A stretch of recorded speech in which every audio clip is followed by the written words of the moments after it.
Magandang araw po sa inyong lahat. Ang kwentong inyong mapapakinggan ay tungkol sa dalagang si Gabriela na pinuno ng isang grupo ng mga rebelde na kumakalaban sa tiwaling si Mayor Zaldi.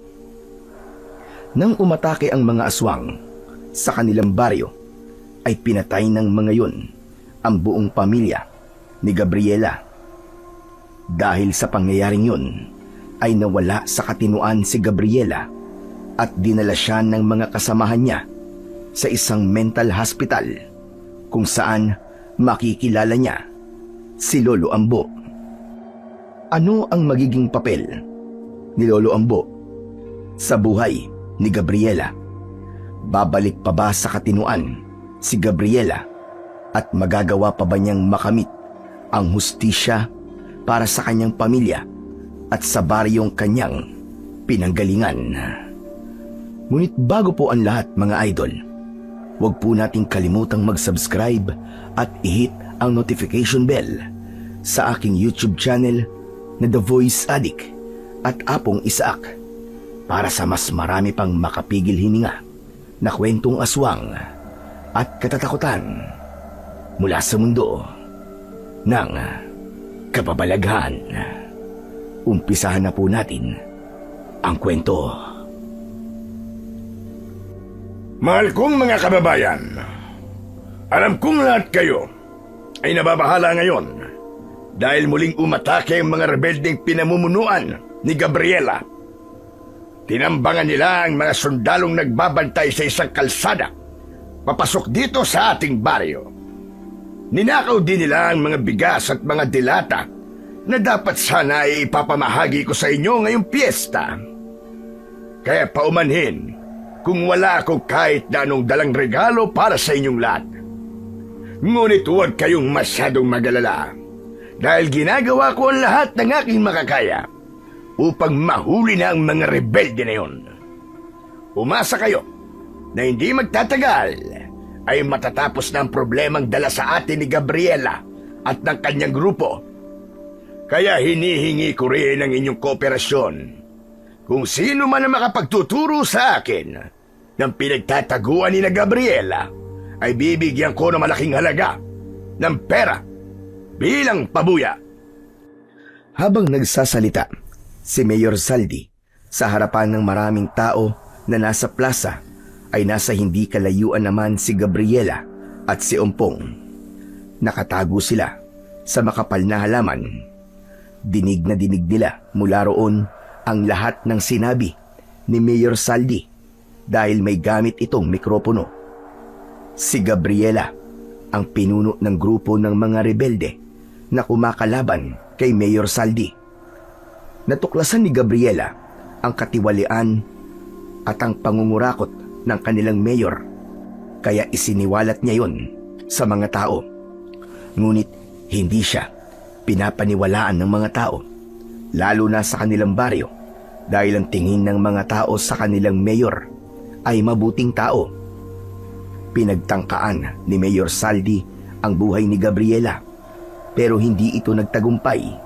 Napatayin siya.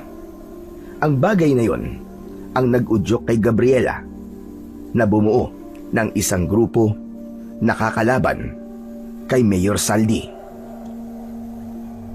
Napakasinungaling talaga ng Zaldi na yan, Commander Gabriela. Biruin mo, sa atin pa talaga niya ibinibintang yung engkwentro ng mga sundalo sa mga rebelde. Pati yung pagnanakaw sa mga bigas at dilata, sa atin din niya itinuturo. Sana nga tayo ang nagnakaw ng mga yon, para hindi na tayo nagtitiis kumain ng ahas at baboy ramo sa bundok. Tama ka, Ompong. Puro kasinungalingan na lumalabas sa bibig ni Zaldi. Gawa-gawa lamang niya ang kwentong yun. Ang mga bigas at dilata naman ay hindi ninakaw. Naroon pa rin ang mga yun sa warehouse. Sadyang ayaw niya lang ipamigay yun sa mga tao dahil malamang ay pagkakakitaan lamang niya ang mga yun.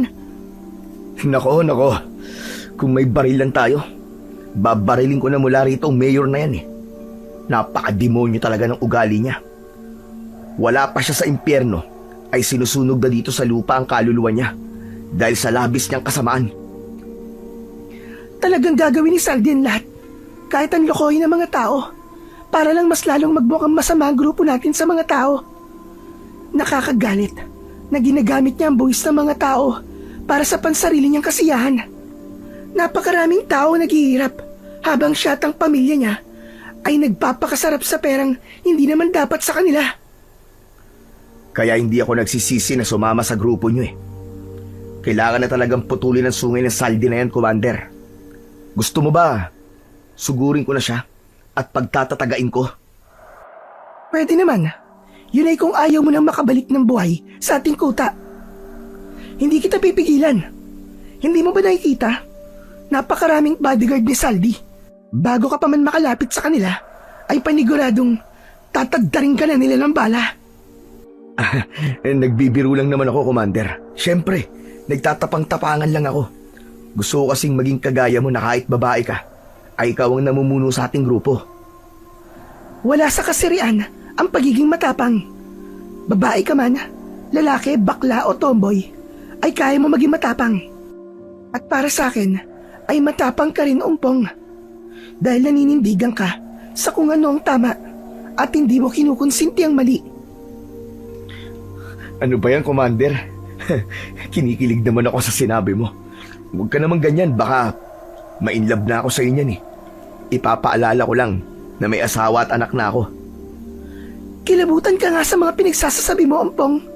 Parang kapatid na ang turing ko sa'yo at sa lahat ng kasama natin sa grupo. Joke lang yun, Commander. Masyado naman ho kayong seryoso. Alam ko naman, sinasakyan ko lang ang mga biro mo. Sige na, bumalik ka na sa kuta natin. Narinig na natin ang dapat nating marinig dito. Ikaw, Commander, hindi ka pa ba sasama sa akin pabalik sa ating kuta? Susunod na lang ako sa'yo. Mauna ka na. Teka, hindi kita iiwan, Commander. Bakit ba ayaw mo sumama sa akin sa pag-uwi sa kuta? May gagawin ka pa ba rito? Sundin mo na lang ako, Umpong. At huwag ka na magtanong pa. Sige na, umalis ka na. Huwag ka mag-alala sa akin dahil kaya ko ang sarili ko. Napapakamot sa ulo na umalis na lang si Umpong. Nang wala na ito, ay umalis na rin si Gabriela sa kanyang pinagtataguan at naglakad siya patungo sa kanilang bahay. Nakasuot siya ng salakot, kaya bahagyang nakatago ang kanyang muka. Yun ay upang walang makakilala sa kanya. Bago maging commander ng isang grupo ng mga rebelde, si Gabriela ay isa siyang normal na dalaga. Nagtatrabaho siya sa isang taniman ng mga gulay. Noon pa man ay palaban na talaga siya. Kapag nakikita niya na may inaabuso, ay hindi maaaring hindi siya umalma. Nang dahil sa pagiging leader niya ng mga rebelde, ay nalayo siya sa kanyang pamilya. Kinailangan niyang iwanan ang kanyang pamilya dahil ayaw niyang madamay ang mga ito sa galit sa kanya ni Mayor Saldi. Makalipas ang ilang minutong paglalakad, ay huminto si Gabriela sa harapan ng kanilang kubo. Naluwa siya sapagkat sabik siya na makasamang muli ang kanyang buong pamilya. Ngunit alam niya na hindi yun mangyayari hanggang nasa pwesto pa rin ang tiwaling mayor ng kanilang bayan. Habang nakatayo roon si Gabriela, ay lumabas mula sa bahay ang kanyang ama na si Danilo. Agad nitong nakita si Gabriela. Mabilis na tumalikod si Gabriela sa pangambang makilala siya ng kanyang ama. Ngunit laking gulat niya nang habulin siya ni Danilo at hawakan ang kanyang braso. Gabriela! Gabriela, anak! Alam kong ikaw yan. Tay? Anak, bumalik ka na sa bahay natin. Sumuko ka na sa mga kapulisan. Tama na ang pagre-rebelde mo sa ating pamahalaan. Huwag kang mag-alala dahil kukuha tayo ng magaling na abogado para malinis ang pangalan mo, anak. Wala pong silbi ang pinakamahusay na abogado sa buong mundo kung ang kalaban ko ay mapera at makapangyarihan. Pero anak, nag-aalala kami ng nanay mo sa'yo. Hindi siya makatulog gabi-gabi dahil sa pag-iisip sa'yo kung ano na nangyayari sa'yo. Nakikiusap ako sa'yo, anak. Alam namin na tama ang pinaglalaban mo. Pero walang silbi ang pinaglalaban mong ito kung mamamatay ka rin naman sa huli.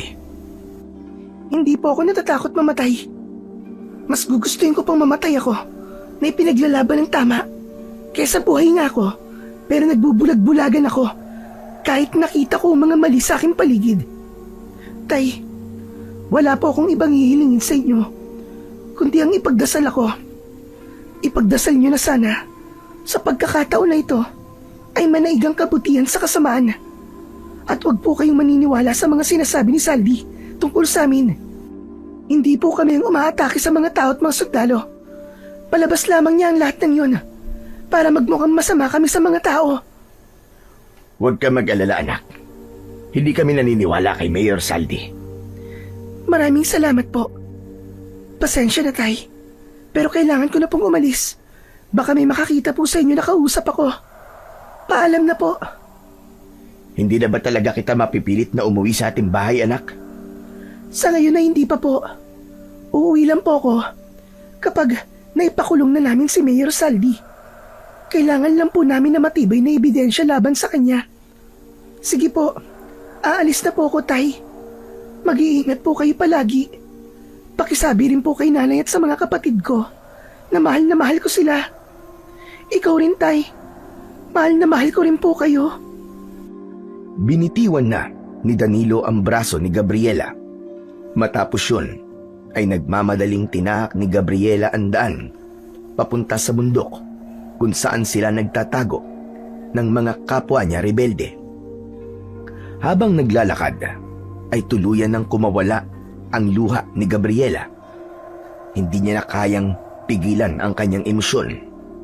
Kung siya lang ang papipiliin, nais niya na talagang makasama ang kanyang pamilya. Ngunit alam niya na kailangan niyang tapusin ang kanyang nasimulan. Kailangan magbayad ni Mayor Saldi sa mga kasalanang nagawa nito, hindi lang sa kanya, kundi higit sa kanilang bayan. Nang makarating si Gabriela sa kanilang nakatagong kuta sa bundok, ay abala na ang ilan sa pagluluto ng kanilang tanghalian. Agad naman siyang sinalubong ni Umpong. Dire-diretsyong naglakad si Gabriela patungo sa maliit niyang kubo. Inalis niya ang itak na nakasabit sa kanyang bewang. Commander, nariyan ka na pala. Saan ka ba talaga nagpunta kanina? Bakit ba gusto mo pang malaman? Sige na nga.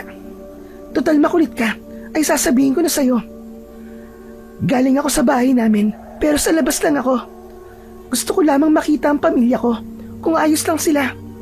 Pero nakita ako ng tatay ko, at hindi ako nakalayo kaagad sa kanya. Nagkausap kami ng saglit.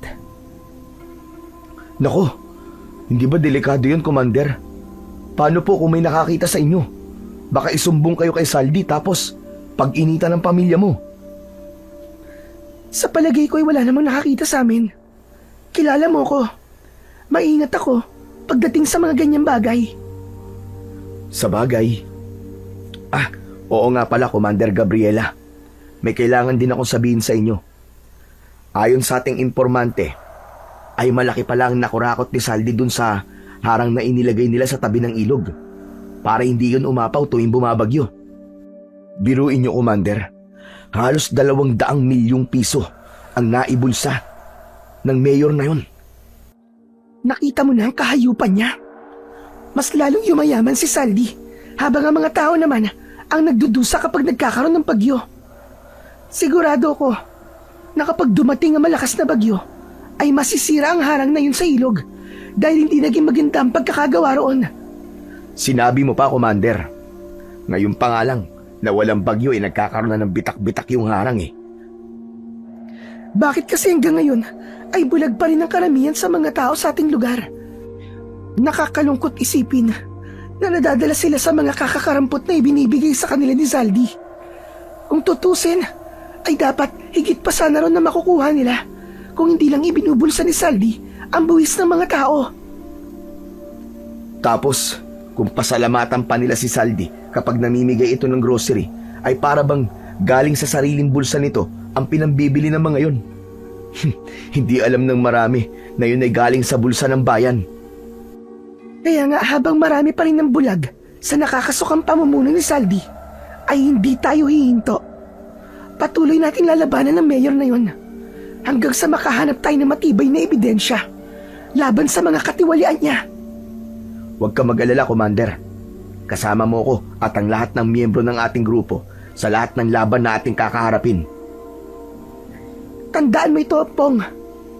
Ito ay hindi lamang laban ng ating grupo, kundi laban ito ng lahat ng tao sa ating bayan. Naniniwala ko na darating ang panahon na mananagot din si Saldi sa lahat ng kawalangyaan niya. Umiim ang bagang ni Gabriela at mas lalong nag-apoy ang kagustuhan niyang maparusahan sa tamang paraan si Mayor Saldi. Nangako siya sa kanyang sarili na hindi siya hihinto hanggat hindi yun nangyayari. Hanggang sa tila, nagdilang anghel sina Gabriela at Umpong. Isang malakas na bagyo ang dumating. Habang ligtas sila sa itaas ng bundok, ay labis pa rin ang pag-aalala ni Gabriela sa pamilya niya na nasa baryo. Sigurado siya na sa lakas ng bagyong yun ay bumabaha na sa ibaba. Hanggang sa hindi na nagawang makatiis ni Gabriela, lumabas siya ng kanyang kubo. Nais niyang masiguro na ligtas ang kanyang pamilya. Hindi pa man siya nakakalayo nang marinig niya ang pagtawag ni Umpong. Huminto siya at nilingon ang lalaki. Commander! Commander! Saan kayo pupunta? Bakit pababa yata kayo ng bundok? Bababa talaga ako, Umpong. Pupuntahan ko ang pamilya ko. Hindi ako mapalagay. Kailangan ko masiguro na ligtas sila. Pero Commander, delikado ang gagawin mo. Masyadong malakas ang bagyo. Madulas ang daan pababa ng bundok. At baka kung ano pa mangyari sa'yo. Pero hindi ko kaya manatili na lang rito sa itaas habang hindi ko alam kung ligtas pa o hindi ang pamilya ko. Pasensya na, Commander. Alam ko na ikaw ang aming leader dito. Pero hindi kita papayagan na bumaba. Isipin mo na lang, paano kung may mangyaring masama sa'yo? Paano kung mamatay ka sa gagawin mo to? Paano na ang grupo? Paano na ang ipinaglalaban natin? Hindi namin kaya nang wala ka dahil ikaw ang aming utak. Sandaling natigilan si Gabriela sa sinabing yun ni Umpong. Dama niya ang tunay na pag-aalala ni Umpong sa kanya at doon niya napagtanto na tama ang sinabi nito. Hindi siya maaaring bumaba habang malakas ang bagyo dahil malaki ang posibilidad na mapahamak siya. Yung pamilya ko kasi, Umpong. Nag-aalala ako sa kanila. Napakalakas ng bagyo. Tayo alam kung ligtas tayo rito, pero sila, hindi ko alam kung anong gagawin at iisipin ko. Magdasal na lamang tayo na maayos ang lagay nila doon. Hindi ba ikaw ang nagturo sa amin na huwag maging padalos-dalos sa mga gagawin at desisyon namin? Pero huwag kang mag-alala, Commander. Bukas, kapag wala na ang bagyo, ay bababa tayo sa kapatagan para tignan ang kalagayan ng pamilya mo ron. Sige na, Commander, bumalik ka na sa kubo mo. Tara na. Labag man sa kalooban, ay sinunod na lamang ni Gabriela si Umpong. Bumalik na siya sa kanyang kubo. Maraming puno sa paligid ng kanilang kuta, kaya kahit paano ay nasasangga ang malalakas na hangin. Bukod pa ron, ang mga puno rin na yon ang dahilan kung bakit mahirap makita ng ibang tao ang kanilang kuta. Ipinagdasal ni Gabriela sa Panginoon na sana ay ligtas ang kanyang buong pamilya. Hindi niya kasi alam ang mangyayari sa kanya sa sandaling mawala ang mga yon. Kinabukasan ay wala na ang bagyo. Wala na rin ang ulan, bagamat medyo malakas pa rin ang hangin. Maingat na bumababa sa bundok si Gabriela kasama si Umpong. Pagdating nila sa ilog, ay sumalubong sa kanila ang kalunos-lunos na tanawin. Mataas ang tubig roon at nawasak na ang harang na sana ay proteksyon ng mga tao kapag tumataas ang tubig sa ilog. Tignan mo ang resulta ng katiwalian ni Saldi. Kung ginastos lang sana ng tama ang pera para sa harang na yan, ay hindi yan masisira ng ganyan. Paniguradong dahil nasira ang harang na yan, ay napakataas ng baha kagabi sa ating baryo. Sinabi mo pa, Commander. Ang balita ko, tinipid masyado ang pagpapagawa at ang mga materialis ng harang na yan. Kasi nga, pinagkasya niya yung tinapyas niyang budget. Pero kung tutusin, malaki ang budget nun para sa harang ng ilog na yan. Yun nga lang, kinurakot naman ni Saldi. Maraming proyekto hindi lang dito sa ating baryo, kundi sa iba pang mga lugar ang napakinabangan ng gusto ni Saldi. Sana talaga ay matapos na ang kasamaan niya at maparusahan siya. Kung hindi man siya makaparusahan dito sa lupa, ay sigurado ako, sa impyerno, doon, magdudusa siya ng gusto. Ayoko na ganun. Ang gusto ko dito pa lang sa lupa ay maparusahan na siya. Tapos hanggang sa impyerno ay paparusahan din siya. Dapat ay makita nating nakakulong si Saldi. Hindi pwedeng habang buhay siyang mabubuhay ng marangya dahil sa pera ng taong bayan. Matapos yun, ay nagpatuloy na sina Gabriela sa paglalakad. Papunta sa baryo. Hinanap nila ang medyo mababaw na bahagi ng ilog at doon sila tumawid. Isinuot na rin nila ang kanilang salakot upang walang makakilala sa kanila. Pagdating sa mismong baryo, ay lalo pang nadurog ang loob ni Gabriela dahil sa kanilang nakita. Maraming bahay ang nawasak. Ang ilan ay wala na talagang natira kundi mga haliging nakatayo. Ang mga bukirin ay nalubog sa putik at tubig at ang mga alagang hayop ay nakahandusay at wala ng buhay. Naglakad sila hanggang sa makarating sila malapit sa plaza. May isang malaking truck doon na may lamang mga relief goods. Abala ang ilan sa pamimigay ng mga yon sa mga taong nakapila. Nakahinga ng maluwag si Gabriela nang makita ang kanyang buong pamilya na isa sa mga nakapila. Diyos ko, salamat Panginoon. Ligtas ang pamilya ko. Nakikita ko rin ang aking mag-ina, Commander. Ligtas din sila. Makakahinga na tayo ng maluwag ngayon. Maaari na tayong bumalik sa bundok. Aalis na sana sina Gabriela nang isang pick-up truck ang dumating. Mula roon ay bumaba si Mayor Saldi. May babaeng nag-abot dito ng megaphone at agad na nagsalita ang mayor. Hindi ko na kayo babatiin ng magandang umaga dahil alam ko na walang maganda sa umaga na to. Dahil sa napakalakas ng bagyo kagabi. Pero nakita niyo naman ang mabilis kong pag-aksyon. Katatapos pa lamang ng bagyo, pero nandito na kagad ako para mamahagi sa inyo ng relief goods na alam kong kailangan nyo sa sandaling ito. Sinungaling. Hindi ba ang mga relief goods na yun ay ang dapat na ipinamigay niya nung piyesta? Tapos, kung hindi nagkaroon ng bagyo, malamang pagkakakitaan na naman niya ang mga yan. Nakarating din sa akin na nasira at gumuho ang harang na ipinagawa ko noon sa ilog. Ngunit huwag niyong isipin na kaya yun nangyari ay dahil sa hindi maganda ang pagpapagawa roon. Ang totoo niyan, bago dumating ang bagyo, ay may nakakita sa mga rebelde na sinisira ang harang. Kaya nang dumating ang bagyo at tumaas ang tubig, ay mabilis na nasira ang harang na sana ay proteksyon nyo mula sa baha. Tignan mo ang dinapurak na lintik na to. Sa atin pa talaga sinisi ang pagkasira ng harang? Bakit naman natin gagawin yun? Ano tayo, baliw? Ano pa bang bago sa bagay na yan? Talagang gagawin niya ang lahat para masira ang ating imahe sa mga tao. Gusto niya na isipin ng lahat na tayo ang kalaban at hindi siya. Kung patuloy naman wala mga tao sa kasinungalingan ni Sandy, ay baka dumating ang panahon na kahit sabihin natin ay wala lang maniwala sa atin. Kung ganun, kailangan na natin makakuha ng matibay na ebidensya laban kay Saldi, Commander. Hindi pwedeng palagi na lang tayong nagtatago. Tama ka, Umpong. At magagawa lamang natin yun kapag nakapasok tayo sa bahay niya. Sigurado ako na meron tong mga dokumentong naglalaman ng mga katiwalian niya.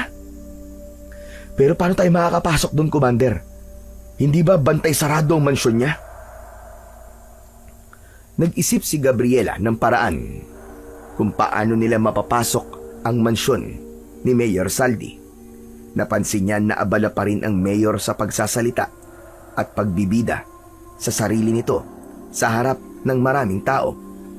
Hanggang isang ideya ang pumasok sa kanyang isipan. Alam ko na ang gagawin ko, Umpong. Kailangan kong makasakay sa sasakyan na yun ni Saldi. Sigurado ako na pagkatapos niyang magsalita sa harap ng mga tao, ay uuwi na siya sa bahay niya. Kung ganun pumuslit na tayo, Commander. Abala pa siya sa pagsasalita, kaya hindi niya mamamalayan kung sasakay tayo ron. Hindi, Umpong. Ako lang ang sasakay. Hindi mo na kailangan sumama sa akin. Pero, Commander, mas madali tayo makikita o mahuhuli kung dalawa tayo. Mas maliit ako, kaya mas madali ako makakapagtago. kinakabahan naman ako sa gagawin mo, Commander. Huwag mo na lang kayang ituloy ang naisip mo. Kailangan ko tong ituloy, Umpong. Ito na lang ang paraan para makakuha tayo ng ebidensya laban kay Saldi. Ang gawin mo na lang ay bumalik ka na sa ating kuta. Paghandain mo ang mga kasama natin. Kapag mamayang gabi ay hindi pa rin ako bumabalik, ay saka kayo sumugod sa bahay ni Saldi. Pero, Commander, wala nang pero-pero, Umpong. Kailangan ko ng kumilos. Dahil baka makaalis pa si Saldi. Hindi natin pwedeng mawala ang magandang pagkataon na to. natatakot ako sa gagawin mo pero... Sige na nga. Basta mag-iingat ka, Commander, ha? Huwag ka mag-alala, Umpong. Gagawin ko ang lahat para hindi ako mamatay. Hindi pa ako maaaring mamatay dahil hindi ko pa nakikitang nakakulong si Saldi. Sige na, bumalik ka na sa kuta natin. Bilisan mo. Agad na kumilos paalis si Umpong habang si Gabriela ay muling tinignan si Mayor Saldi na abala pa rin sa pagsasalita. Sinamantala ni Gabriela ang pagiging abala ng lahat. Naglakad siya papunta sa gilid ng plaza at nang masiguro niyang walang nakatingin sa kanya, ay pumuslit siya papasok sa backseat ng pickup truck. Pumuesto siya sa likod ng driver's seat. Meron dong mga kahon na siyang ginamit niya upang itago ang kanyang sarili. Hindi nagtagal ay narinig niya ang pagbukas at pagsarado ng pinto sa unahan. Napakadali talagang utuin ng mga tao sa baryong ito. Wala silang kamalay-malay na ang relief goods na ipinamigay ko ay hindi galing sa sarili kong pera, kundi sa pera ng gobyerno. Habang patuloy silang nagiging mangmang, ay iisipin nila na ako talaga ang namimigay sa kanila ng mga relief goods. Tumiim ang bagang ni Gabriela. Pinigilan niya ang sarili na saktan si Mayor Saldi. Maya-maya pa ay umandar na ang sasakyan. Nang makalayo yun sa baryo, ay muling narinig ni Gabriela ang boses ni Mayor Saldi. Alam niya na may kausap ito sa cellphone. Hello? Nakausap mo na ba ang pinuno ng mga aswang na sasalakay sa baryo sa Lunes? Mabuti naman kung ganon. Sabihin mo sa kanya na siguraduhin nila na may mga mamamatay sa pagsalakay na yon. Huwag ka mo silang mag-alala dahil hindi makikialam ang mga sundalo at mga pulis dahil ililipat ko sila ng pwesto sa gabing yon para walang tumulong sa mga tao. Bukod sa perang makukuha nila, ay hahayaan ko rin silang sumalakay sa baryong yun ng paulit-ulit. Ngunit huwag nilang uubusin ang mga tao. Kailangan ay mas marami pa rin ang mabubuhay dahil kailangan ko sila sa susunod na eleksyon. At ang mga rebelde, huwag niyo silang problemahin. Wala silang alam sa plano kong ito. Sigurado ko na habang naroon sila sa kanilang pinagtataguan, ay wala silang kaalam-alam na sinasalakay na ng mga aswang ang kanilang baryo. At syempre, isisisi natin sa mga rebelde ang pagsalakay ng mga aswang. Sasabihin ko sa mga tao na ginambala ng mga rebelde ang grupo ng mga aswang na yon, kaya gumanti ang mga aswang. Nanlamig ng gusto si Gabriela sa kanyang narinig. Hindi siya makapaniwala na aabot na sa ganoon ang kasamaan ni Mayor Saldi, na pati ang pagbabayad sa mga aswang ay kaya nitong gawin upang lalong magmukhang masama ang grupo nila sa mga tao. Maya-maya ay huminto ang sasakyan. Bumaba si Mayor Saldi. Inakala ni Gabriela na nasa loob na siya ng bakuran ng mayor, pero pagsilip niya ay nasa tabi sila ng isang gasolinahan. Nakita niya si Mayor Saldi na naglalakad papunta sa pampublikong banyo. Hindi na ako maaaring magtungo pa sa bahay ni Saldi. Kailangan ko nang bumalik sa aming kuta upang sabihin sa aking mga kasama ang masamang plano ni Saldi.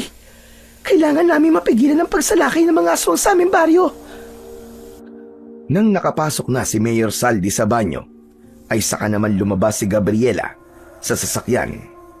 Hindi na muna niya itinuloy ang orihinal niyang plano dahil para sa kanya ay mas mahalaga ang buhay ng mga tao sa kanilang lugar. Humahangos na umakyat ng bundok si Gabriela. Nang makarating siya sa kanilang kuta, ay agad niyang inutusan si Umpong na tawagin ang lahat dahil may importante siyang sasabihin. Nang nasa harapan na ni Gabriela ang lahat, ay nag-ipon muna siya ng lakas ng loob para magsalita. Hindi kasi siya sigurado kung maniniwala ang mga kasama niya sa kanyang sasabihin. Commander, ang bilis mo namang nakabalik. Nagtagumpay ka ba sa iyong plano? Nakakuha ka ba ng ebidensya laban kay Saldi? Hindi na ako tumuloy sa plano ko na yon. Pero nagawa kong makasakay sa sasakyan ni Saldi. At habang naroon ako, ay narinig ko may kausap siya sa kanyang telepono. Alam ko na maaaring hindi kayo maniniwala sa aking sasabihin. Pero sigurado ako sa aking mga narinig. Mula mismo sa bibig ng mayor na yon. Ano narinig mo, Commander? May isang grupo ng mga aswang na binayaran si Saldi upang umatake sa baryo sa Lunes ng gabi. Gagawin niya yon. Tapos tayo ang sisisihin niya sa pangyayaring yon. Palalabasin niya na ginambala natin ang mga aswang kaya umatake yun sa ating baryo. Kapag hindi natin nabigyan ng babala ang mga tao, ay maaaring may mga mamatay sa gabing yon. Sa susunod na gabi na ang pagsalakay ng mga aswang, kaya bukas ng umaga ay dapat tayong bumaba ng bundok upang magbigay ng babala sa mga tao. Lahat ng naroon ay tahimik na nakatingin lamang kay Gabriela. Samot-sari ang reaksyon ng mga kasamahan niya. May tila naniwala, pero meron ding iba na nagduda sa mga sinabi ni Gabriela. Naiintindihan ko kung ang iba sa inyo ay hindi naniniwala sa aking mga sinabi.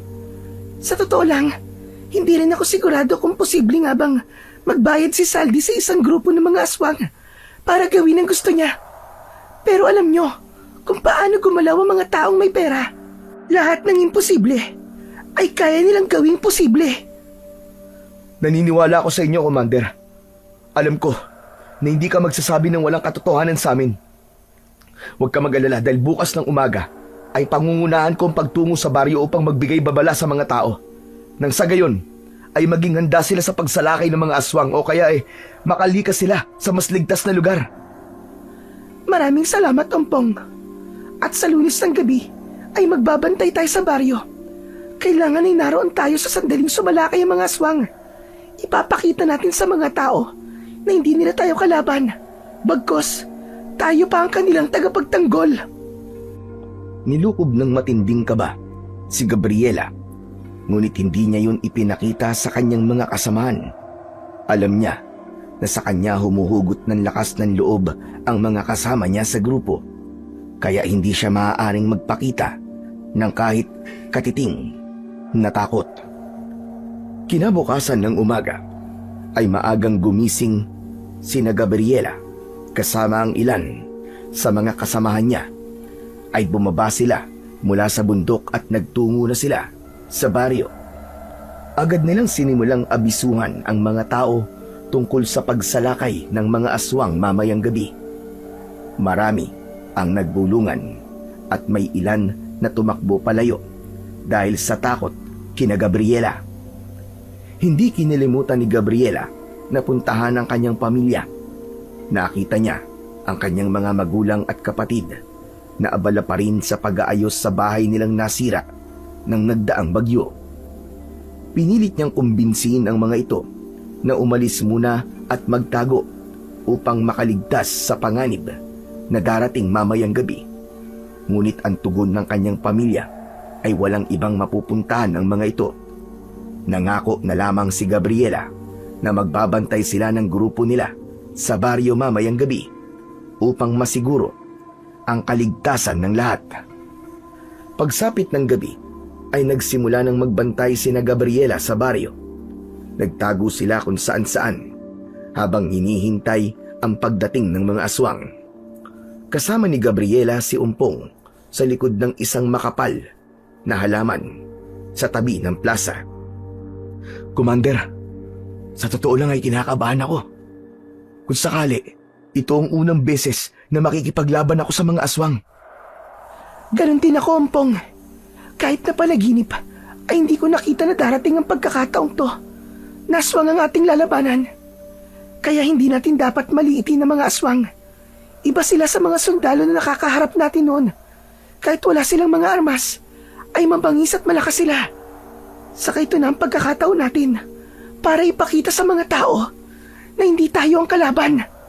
Tama ka, Commander.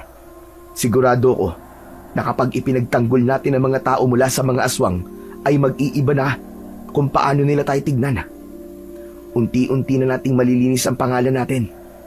Pero Commander, ang isa pang dahilan kung bakit ako kinakabahan ay duda ako sa paghahanda ng mga tao. Parang wala man lang kasing naniwala sa atin kanina nang sabihin natin ang mangyayari ngayong gabi. Matindi na kasi ang panlalason sa isip na ginagawa ni Zaldi sa mga tao rito. Kaya ang akala ng mga tao ay tayong masama. Pero hindi bale. Kapag sumalakay ang mga aswang ngayon, ay mapapatunayan natin na nagsasabi tayo ng totoo. Basta gawin natin ang lahat ng ating makakaya para protektahan ng mga tao laban sa mga aswang. Pero Commander, nasa na kaya ang mga aswang? Kanina pa tayo nag-aabang sa kanila. Pero wala pa rin, hindi pa rin sila nagpapakita. Hindi ko rin alam kung anong oras sila sasalakay dahil hindi yun nabanggit ni Saldi. Kaya wala tayong magagawa kundi ang maghintay. Matyagang naghintay sina Gabriela at ang mga kasama niya. Lumipas ang ilang oras at nanatiling tahimik ang paligid. Wala silang napansin na senyales na may aswang sa baryo. Hanggang sa napansin nilang unti-unti nang sumisikat ang araw sa silangan. Doon na nagdesisyon si Gabriela na kailangan na nilang bumalik sa kanilang kuta. Pagdating ni na Gabriela sa kuta nila sa bundok, ay humingi siya ng paumanhin sa kanyang mga kasama dahil tila nauwi sa wala ang pagbabantay nila sa baryo.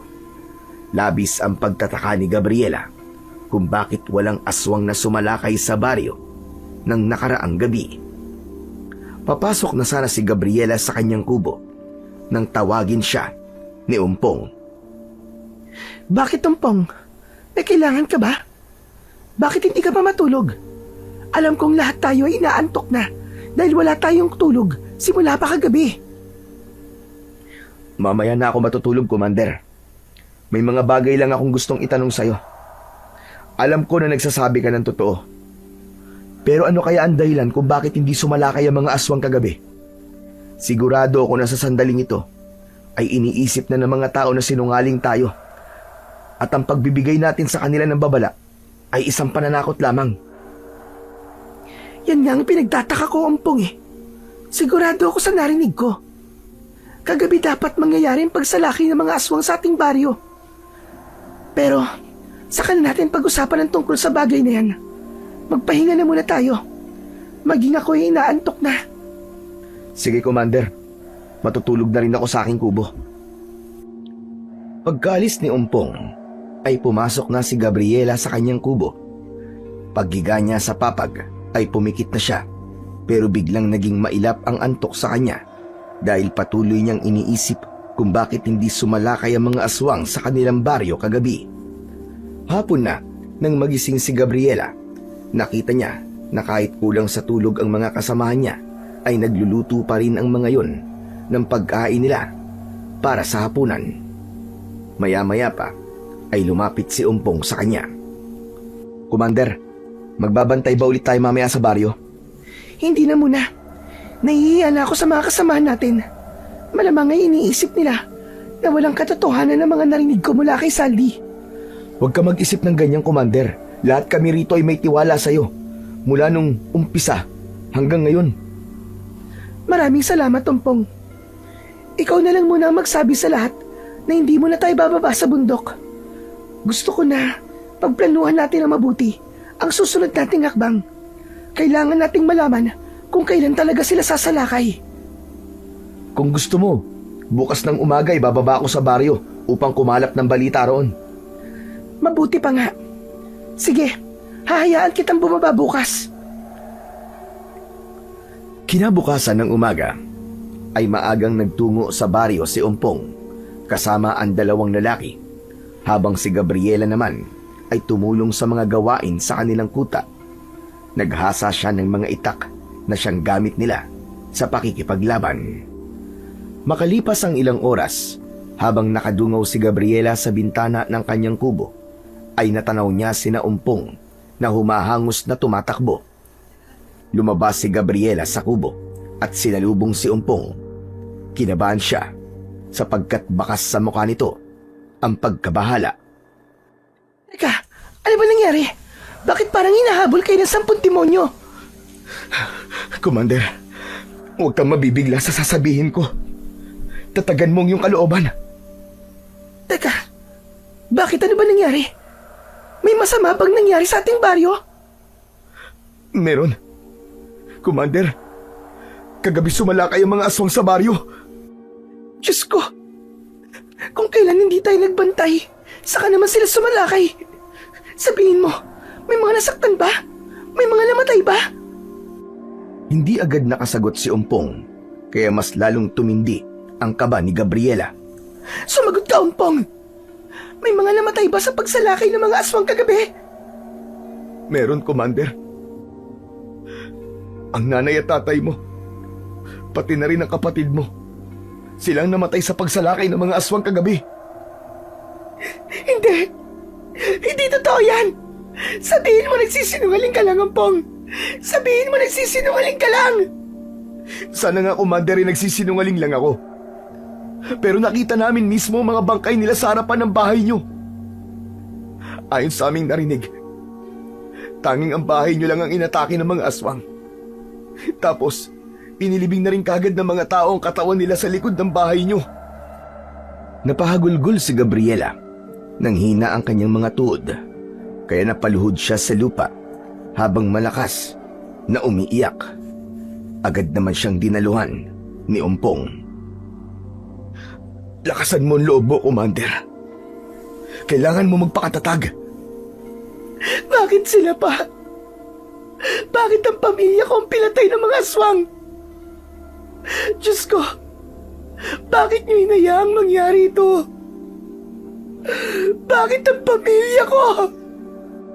Hindi na kinaya pa ni Gabriela ang labis na emosyon hanggang sa nagdilim na ang kanyang paningin at tuluyan na siyang nawalan ng ulirat. Nang magising si Gabriela ay nakahiga na siya sa papag. Nasa tabi niya si Umpong na nagbabantay sa kanya. Bumangon siya at nataranta si Umpong. Commander, saan ka pupunta? Mahiga ka muna. Pupuntahan ko ang pamilya ko. Kailangan ko silang makita. Pero Commander, nakalibing na sila. Wala akong pakialam. Gusto kong puntahan ng libingan nila. Sasama ako sa iyo, Commander. Hindi ka pwedeng bumaba ng mag-isa sa estado mo ngayon. Hindi na nagsalita si Gabriela. Kinuha niya ang itak at isinabit niya yon sa bewang. Lumabas siya ng kubo at naglakad pababa ng bundok habang nakasunod sa kanya si Umpong. Nag-aagaw na ang dilim at liwanag nang makarating sila sa baryo. Dumiretso sila sa bahay ni na Gabriela. Nanlumo si Gabriela nang makita ang natuyong dugo sa unahan ng bahay. Nagsimula ng umagos ang luha sa magkabilaan niyang pisngi. Nang magtungo sila sa likod ng bahay, ay tumambad sa kanila ang parte ng lupa na halatang hinukay at tinabunan pagkatapos. May nakatusok doon na krus na gawa sa kawayan. Napaluhod si Gabriela sa tabi ng libingan ng kanyang buong pamilya. Labis ang habag na naramdaman niya sa mga yon dahil sa iisang hukay lamang pinagkasya ang katawan ng kanyang buong pamilya. Patawarin niyo ko kung hindi ko kayo nagawang protektahan. Patawad kung wala ko sa tabi niyo habang sinasalakay kayo ng mga aswang. Patawad kung binigo ko kayo. Pero hindi ako papayag na mabaliwala ang pagkawala niyo.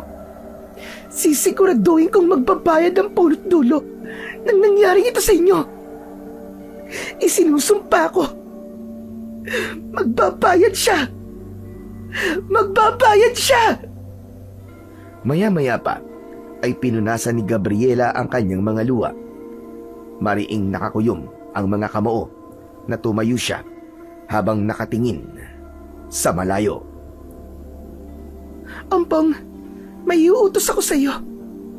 At gusto ko, sa pagkakataong ito, ay hindi kayo mabibigo. Ano pong ipapagawa niyo sa amin, Commander? Gusto kong dukutin niyo si Saldi at dalhin niyo siya sa ating kuta. Kailangan niyo magbayad sa lahat ng mga kasalanan niya sa akin. Pero Commander, akala ko ba hindi natin dapat ilagay sa mga kamay natin ang batas? Hindi na sa pagkakataong to, Ampong. Malakas ang kutob ko na siya ang nag-utos sa mga aswang na patayin ang pamilya ko.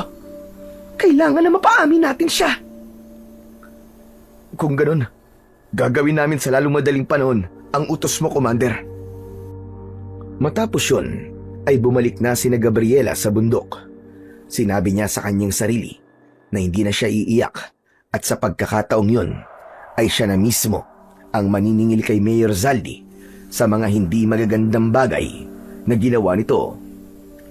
Sa mga lumipas na araw ay madalas nawala si Umpong at ang ilan nilang kasamahan sa kanilang kuta. Abala ang mga ito sa pagsasagawa ng paraan upang madukot at madala sa kanilang kuta si Mayor Zaldi. Walang araw na hindi umaasa si Gabriela na hindi magtatagumpay sina Umpong sa iniutos niya sa mga ito. Isang gabi, galing si Gabriela at ang tatlo pa nilang kasamaan mula sa pangangaso. Sinalubong siya ni Umpong bago pa man siya makapasok sa kanyang kubo. Commander, may maganda akong balita sa inyo. Nahuli na namin si Saldi. Nandyan siya ngayon sa loob ng inyong kubo. Nagawa na rin namin ang isa pa sa mga inuutos nyo. Nakagawa kami ng paraan na makakuha ng kamera. Nakapwesto na yon sa loob ng inyong kubo. Binahan ng puot si Gabriela sa kanyang narinig. Agad niyang hinugot ang itak sa kanyang kaluban at nag-aapoy sa galit na pumasok siya sa kanyang kubo.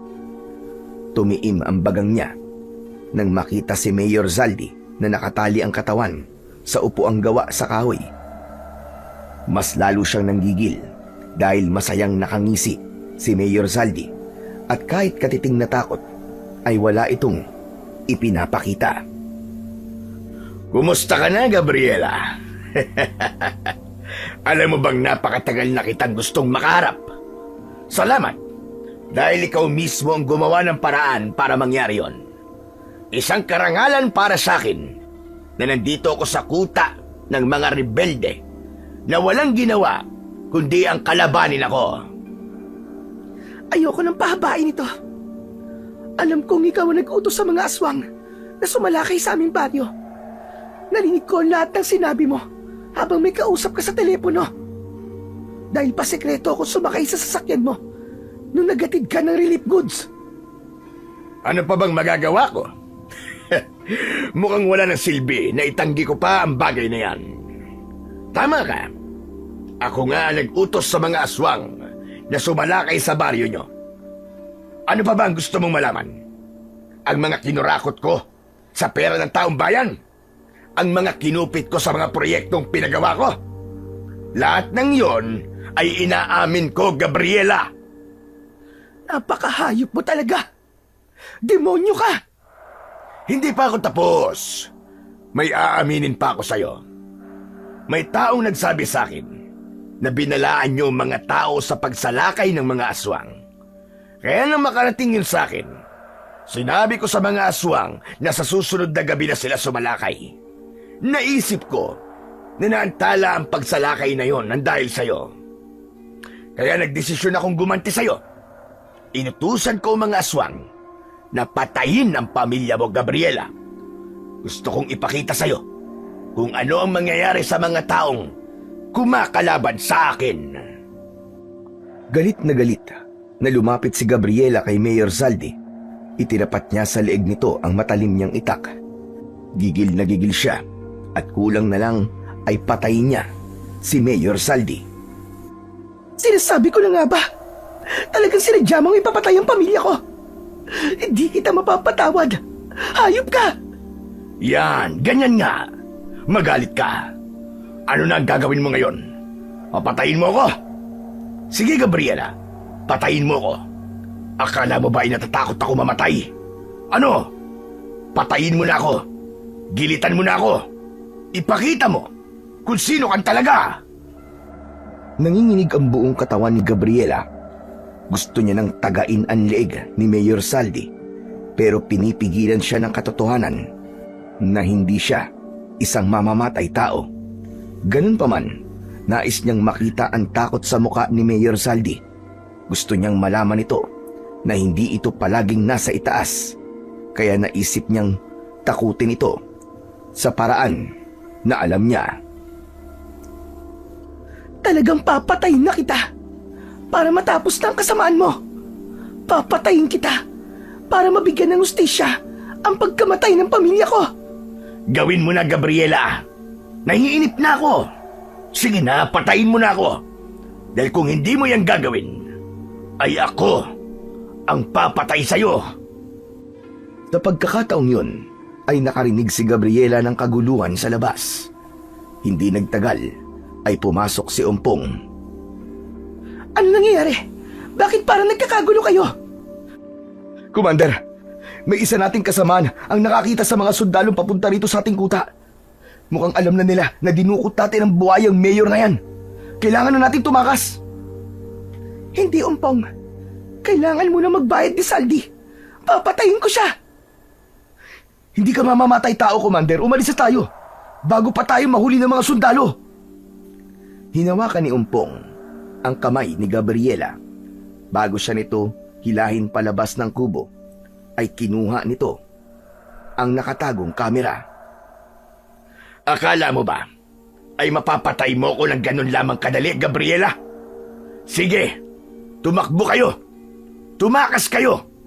Habang buhay kayong magtatago dahil sa pagbangga nyo sa akin. Hindi na pinansin ni Gabriela ang mga sinabi ni Mayor Zaldi. Sumama na siya kay Umpong at sa iba pa nilang kasamaan, palayo sa kanilang kuta. Habang tumatakbo, ay biglang naiyak si Gabriela dahil nasa harapan na niya kanina ang utak sa pagkamatay ng kanyang pamilya, pero hindi pa rin niya yon nagawang patayin. Matagumpay na nakatakas sina Gabriela mula sa mga sundalo. Nakahanap sila ng lugar sa bundok kung saan maaari silang magtayo ng kanilang panibagong kuta. Sa mga lumipas na araw ay palaging tulala si Gabriela. Madalas siyang mag-isa at wala sa kanyang sarili. May mga gabi na bigla siyang nagigising dahil naririnig niya ang boses ng kanyang pamilya. Umiiyak ang mga yon at humihingi ng tulong. Kapag nangyayari yon, ay palaging umiiyak si Gabriela at walang tigil ang paninisi niya sa kanyang sarili. Hanggang isang gabi, muling nagising si Gabriela. Nakita niya ang kanyang nanay, tatay at kapatid na lalaki. Nakatayo ang tatlo sa kanyang paanan. Lumuluha ng dugo ang mga yon. Nay! Tatay! Bunso! Patawarin niyo ko! Patawarin niyo ko! Sinabi ng kanyang ina na hindi siya nito mapapatawad dahil pinabayaan niya ang mga ito. Ayon naman sa kanyang ama, mapapatawad lang siya ng mga ito kung sasama na siya sa mga ito sa kabilang buhay. Kung yan lamang ang tanging paraan para mapatawad niyo ako ay gagawin ko. Huwag kayong mag-alala dahil magkakasama na ulit tayo at hindi na tayo magkakahiwalay. Kinuha ni Gabriela ang itak na nasa kanyang tabi. Tumayo siya at itinaas niya ang itak. Anumang sandali ay handa na siyang itarak yon sa kanyang dibdib. Ngunit bago pa siya magtagumpay sa kanyang binabalak, ay may kamay na umagaw sa kanya ng itak. Nakita niya si Umpong na itinapon ang itak sa malayo. Kukunin sana niya ang itak, pero mabilis siyang pinigilan ni Umpong. "Commander! Ano bang ginagawa niyo?" Hayaan mo na lang akong patayin ang sarili ko. Kailangan ko mamatay para patawarin ako ng pamilya ko. Yun ang gusto ng pamilya ko. Ang mamatay na ako. "Ano? Wala na ang pamilya mo. Kaya paano nila yun masasabi sa'yo?" Hindi mo ba sila nakikita? Nariyan sila sa harapan natin, no? Ayan! Kaya pakawalan mo ako. Inuutusan kita bilang commander mo. Hindi kita susundin dahil ipapahamak mo ang sarili mo. Napastangan ka. Leader niyo ako. Kaya dapat ay sundin mo ako. Pakawalan mo ako, Umpong. Hindi sa ganitong pagkakataon. Patawarin mo ako, Commander.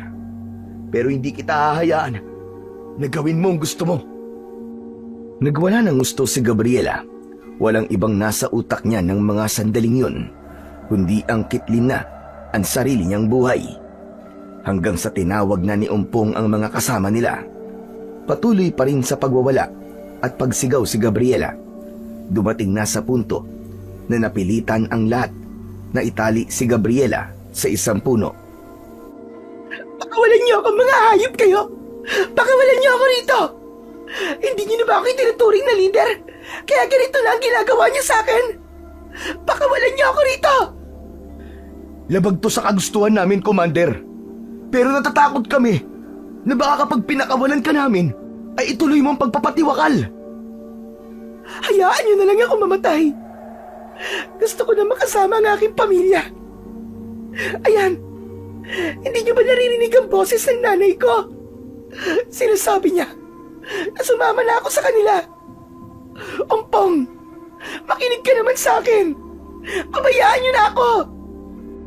Napaiyak si Umpong habang nakatingin sa pinuno nilang si Gabriela. Tila hindi rin ito kinaya ang nararamdaman nitong awa para kay Gabriela. "Commander, umayos ka! Hindi kami sanay na nakikita kang ganyan! Commander!" Isang malakas na pagtawa ang pinakawalan ni Gabriela.